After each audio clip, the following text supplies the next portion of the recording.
Oke, selamat sore. Selamat berjumpa kembali di mata kuliah pemrograman berorientasi objek. Untuk pertemuan kemarin kita sudah membahas tentang enkapsulasi, kemudian inheritance, dan pewarisan. Oke, untuk hari ini kita akan masuk ke pemrograman Java. Nah, jadi teori-teori yang kemarin sudah kita pelajari, bagaimana tentang kelas, bagaimana tentang pembuatan objek, nanti akan kita praktekkan mulai hari ini. Nah, untuk software sendiri, nanti di sini saya menggunakan Bluegy. Oke, ini software yang saya pakai. Nah, kemudian nanti untuk softwarenya nanti akan saya share di WA group. Nah, silahkan nanti dicoba. Misal nanti software dari saya itu tidak support dengan perangkat kalian, nah, nanti kalian bisa download sendiri atau menggunakan software yang lain. Oke, misal pakai Java NetBeans itu juga bisa. Nah, oke. Nah, dalam atau untuk pembuatan project Java yang pertama yaitu nanti persiapkan dulu. Oke. Nanti dari menu project pilih yang new project. Nah, kemudian untuk location, nah location ini nanti diarahkan atau cari. Misal kita belum pernah membuat folder, nah, misal di sini Jumat. Nah, saya buatkan satu folder baru.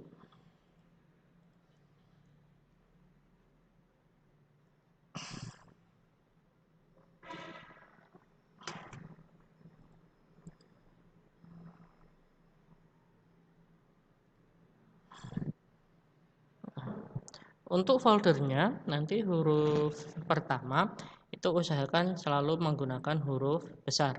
Nah, kemudian di samping itu nanti jangan menggunakan spasi. Nah, kalau memang perlu pemisah nanti kita bisa menggunakan underscore. Oke, nah di sini sore. Nah, ini adalah folder yang saya persiapkan untuk membuat objek baru. Oke, nah untuk project name-nya misalnya pakai nama kelas sore. Nah, jadi nanti kalau misal kalian ada butuh spasi pemisah seperti ini, nah ini kalian menggunakan underscore.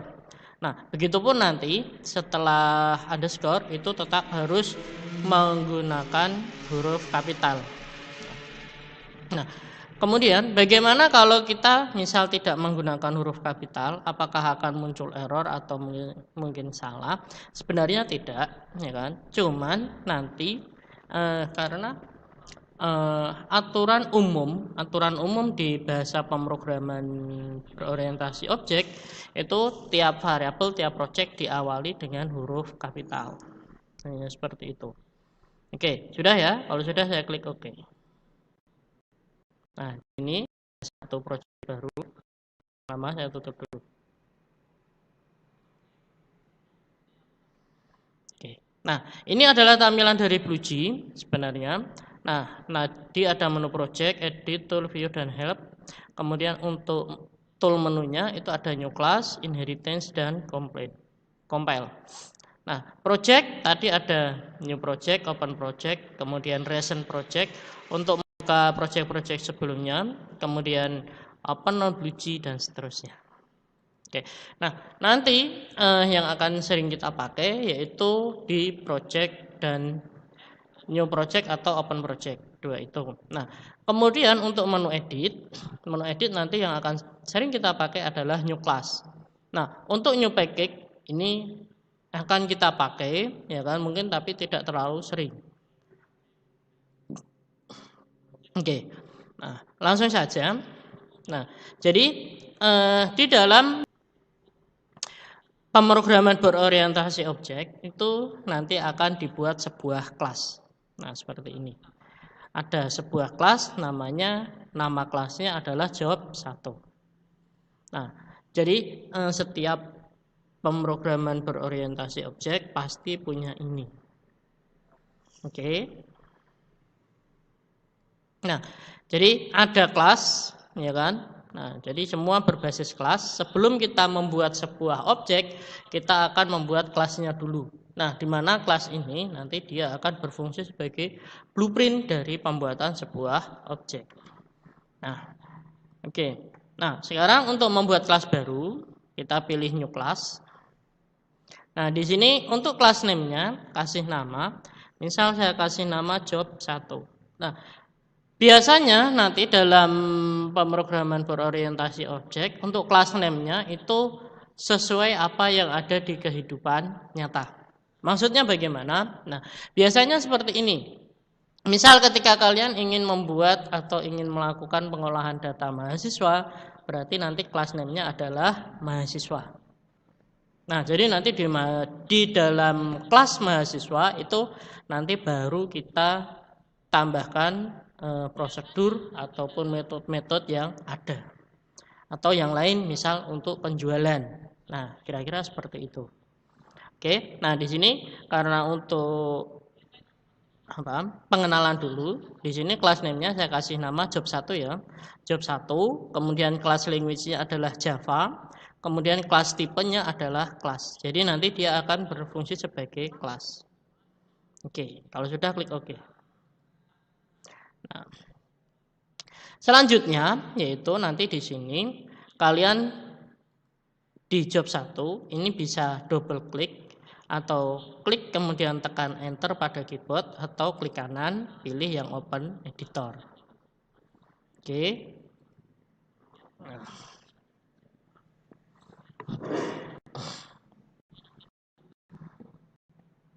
Nah,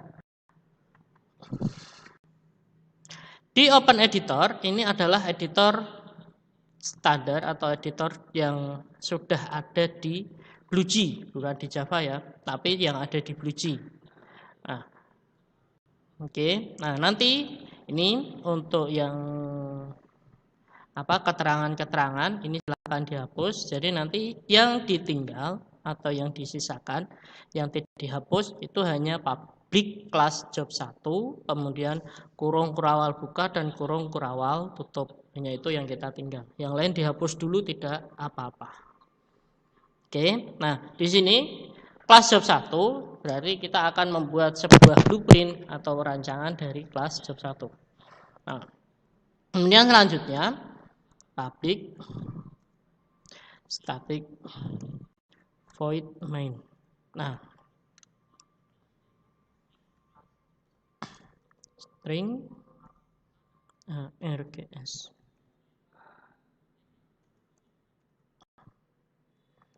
Nah, di sini. Oke. Nah, kemudian ketika kita sudah membuat satu kelas, ketika kita sudah membuat satu kelas, selanjutnya adalah kita akan membuat mainnya. Mainnya itu bagaimana? Baratnya seperti ini. Ketika kita masuk sebuah gedung, kita akan masuk ke lobby dulu. Nah, nanti di main itu adalah di lobbynya. Oke, main ini. Nah, jadi untuk mengakses nanti ketika kita mengakses job 1 itu nanti yang akan dijalankan adalah yang main ini, void main, public static void main. Itu yang akan pertama kali dijalankan ketika kelas tersebut dipanggil. Oke. Nah, kemudian yang perlu diperhatikan lagi di bahasa pemrograman Java dia termasuk salah satu bahasa pemrograman yang sensitive case. Maksudnya bagaimana? Maksudnya seperti ini. Nah, besar kecil tulisan itu nanti akan berpengaruh. String S-nya itu harus besar. Nah, kalau misal S-nya kita ubah ke kecil, dia nanti akan muncul error atau akan ada keterangan error. Nah, error nanti akan ditunjukkan balok merah pada text editor sebelah kiri. Nah, ini adalah ketika ada baris yang error. Nah, kemudian untuk mengetahui errornya di mana, nah silahkan atau kalian bisa mengarahkan kursor ke setiap kata yang ada. Nah, kalau nanti di sini dia nanti, nah kalau muncul komen seperti ini, cannot find symbol class string, nah berarti ini adalah yang error, yang lain tidak. Oke, nah nanti silahkan diperbaiki. Itu cara mengetahui error yang pertama atau paling sederhana. Jadi sebelum di-compile atau sebelum dieksekusi itu sudah ditunjukkan. Kesalahannya di sini. Oke. Nah, sistem dot println selamat datang.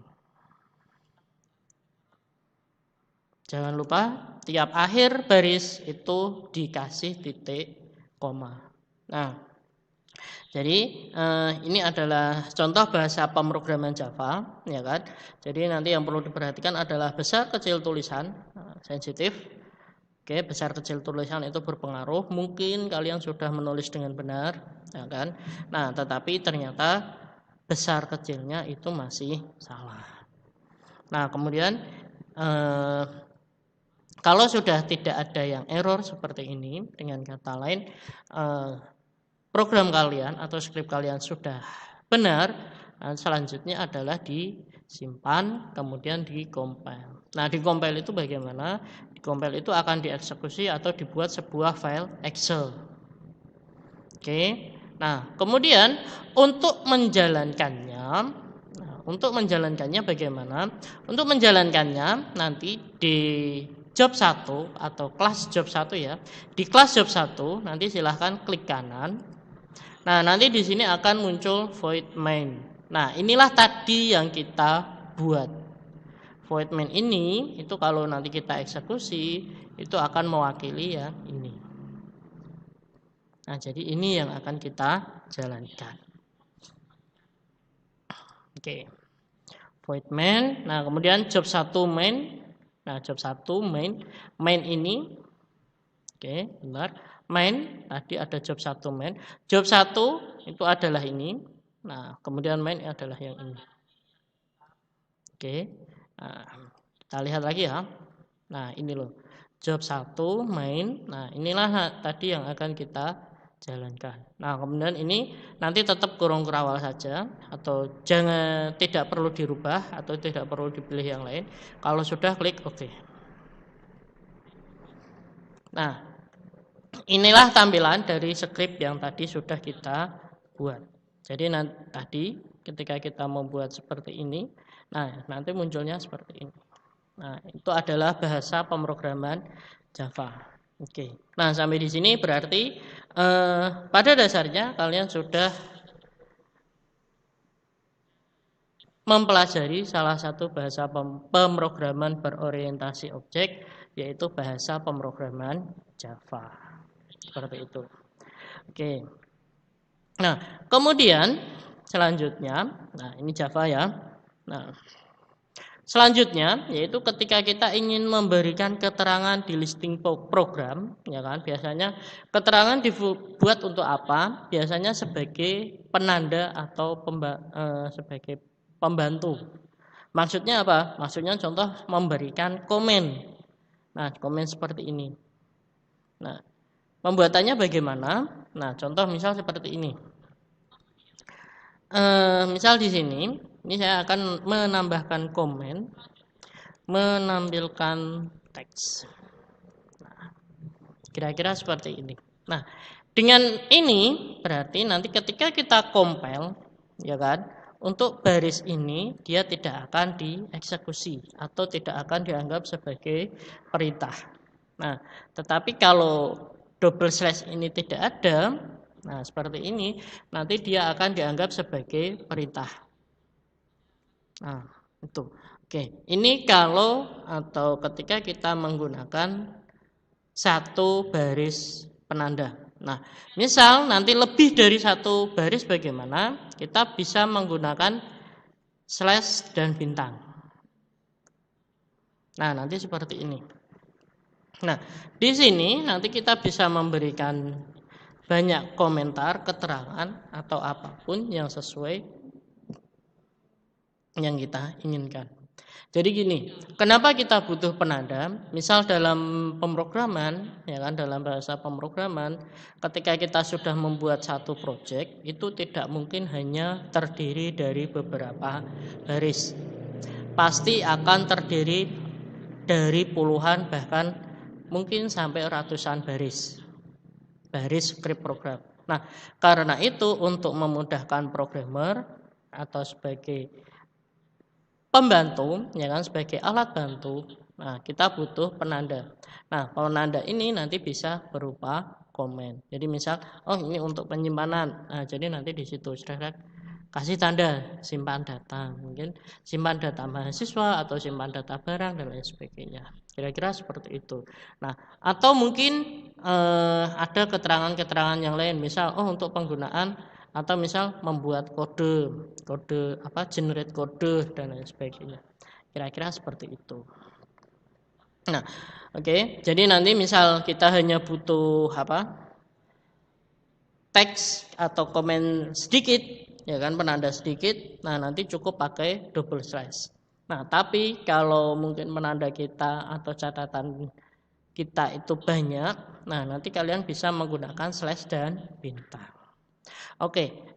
Nah jadi tadi, oke. Nah kalaupun ini nanti kita eksekusi, ya kan, compile. Ketika saya jalankan lagi, wait main, nah nanti hasilnya tetap sama. Nah, jadi untuk yang tadi yang ada penandanya, ini dia tidak akan ikut muncul atau tidak akan dieksekusi di sini. Kira-kira seperti itu. Nah, kalau misal nanti di sini di sistem ini saya kasih tanda seperti ini, ya dia juga tidak akan dieksekusi atau tidak akan dianggap sebagai program atau perintah. Oke, nah jadi itu untuk materi hari ini, ya kan, kita berkenalan dengan Java. Nah, jadi sebenarnya bahasa pemrograman Java itu satu berbasis oriented, ya kan, berbasis object oriented, kemudian dia juga merupakan salah satu bahasa pemrograman yang sensitive case. Jadi nanti ke depan ketika untuk membuat nama variabel, ya kan, nama variabel atau mungkin membuat perintah itu diperhatikan besar kecilnya tulisan. Apakah menggunakan huruf kapital atau menggunakan huruf kecil. Oke, sampai di sini ada pertanyaan atau tidak? Silahkan.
Oke, mungkin belum ada pertanyaan ya. Nah, oke, kalau belum ada pertanyaan, nanti silahkan untuk job 1 ini dicoba, ya kan, menampilkan pesan, kemudian memberikan tanda atau komen di program atau di script kode. Nanti silahkan dicoba.